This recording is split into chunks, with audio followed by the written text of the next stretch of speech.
The aperture setting on your camera controls two things. One, it controls the light, so how bright or how dark your pictures are. And two, it controls the depth of field, which basically is how sharp or how blurry your backgrounds and even some foregrounds are.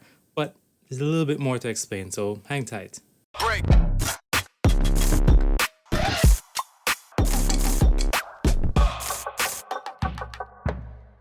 Welcome back. My name is Ryan and this is Clutch Creativity. In the last video we talked about the exposure triangle and how there are those three settings, and if you change one you have to change the others to get your exposure right. The aperture is the second part of that. So what's the aperture? The aperture is the opening on the front of the lens. It's also called the iris. The wider the iris is, the more light that comes in and the shallower the depth of field is. These values of like shallower depth of fields and wider irises are represented by smaller f-stop numbers.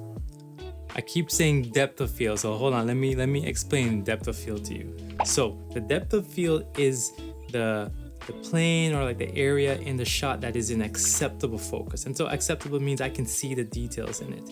So if only, like, let's say a face is in focus and everything else is blurry, then that's a shallow depth of field because you can only see one plane of the picture.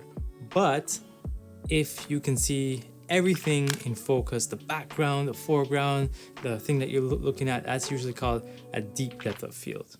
So for example, what you're looking at right now is a shallow depth of field on the video. I am shooting at an iris of f2.0, which means that my face is in focus, but if you see the computers behind me, they are not as sharp. You can kind of tell what they are, but they're not really sharp in focus. And so if I was to have a different aperture like f11, hold on, let me just show you. All right, so now I'm on f11. Now if you see this, actually let's just step here. So see that computer? I'm on f11. So you can see me clearly, but you can also see the computer behind me clearly. So now I'm gonna go back to f2 and show you what that looks like. 1 second. Okay, so I'm back on f2, and if I lean to the side a little bit, you'll see that the computer is not as clear. So there's a side-by-side going up right now, and you'll see that, yeah, it's not as clear. So that's what the difference is with a deeper and a shallower depth of field. The downside is that you're gonna have less light to work with. So if you notice on the f11 shot, it was really like noisy because I had to change some settings and it wasn't as clean of an image, but we'll talk about that in the next video. So why use low f-stops? Well, there's three reasons I can think about. One is that you can let more light in and you can get the image brighter, especially in darker environments. Two, if you want to isolate something in the shot so that people look at that mostly, because the eyes gravitate towards things that are in focus more than they gravitate towards things that are not in focus. Wow, that was a lot of words.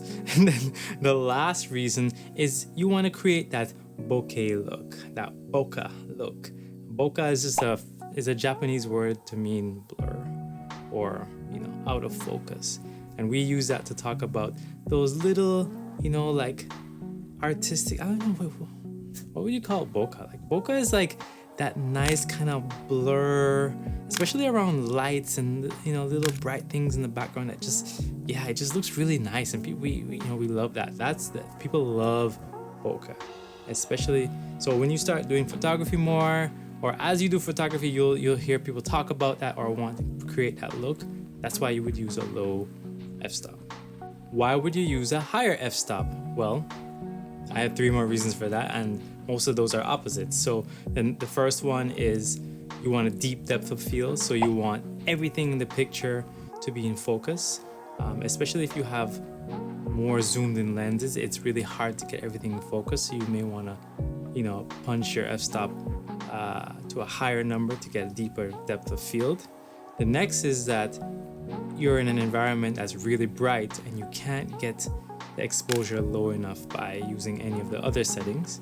And then the last one, which some people overlook a lot, is if your subject fills the frame and you can't get it all in focus. So sometimes if you're doing portraiture, for example, and you're zoomed in really close, you don't want necessarily the eyes to be in focus and the nose to be out of focus, or the eyes to be in focus and the ears out of focus. So you want to make a deeper depth of field so that the whole face can be in focus. 4 things to remember. If you have a small f-stop number, that means that your aperture or your iris is wider, which means there's more light and a shallower depth of field. And then in the opposite way, if you have a higher f-stop number, that means your iris is smaller, and that means you have a deeper depth of field. Secondly, if after you set your image, you change your aperture, just like shutter speed, you have to go back and finesse the other settings, so either one or both of the other settings to get balance once again. Third, the aperture does not affect the thumbs up button on video. So if you're getting value from this, please like the video, would appreciate that. And then finally, if you're shooting with a low f-stop or a wide open aperture, you have to be especially careful to get stuff in focus, because now the plane of focus is so narrow that if somebody moves just slightly, they may go out of focus, or your subject may go out of focus. So just watch out for that. Most people like to shoot with the lowest f-stop possible because it looks nice. Everybody loves that smooth, creamy background, and it really sets apart your images from a phone. Like if I didn't want that, why? I just use a phone, right? So in photography, you find that most people use their shutter speed and their ISO to change exposure once they've set their aperture. ISO, we're gonna talk about in the next video, and shutter speed we talked about in the previous video. So stay tuned for the ISO video, and I'll link up the shutter speed video for you to watch before the ISO one comes out.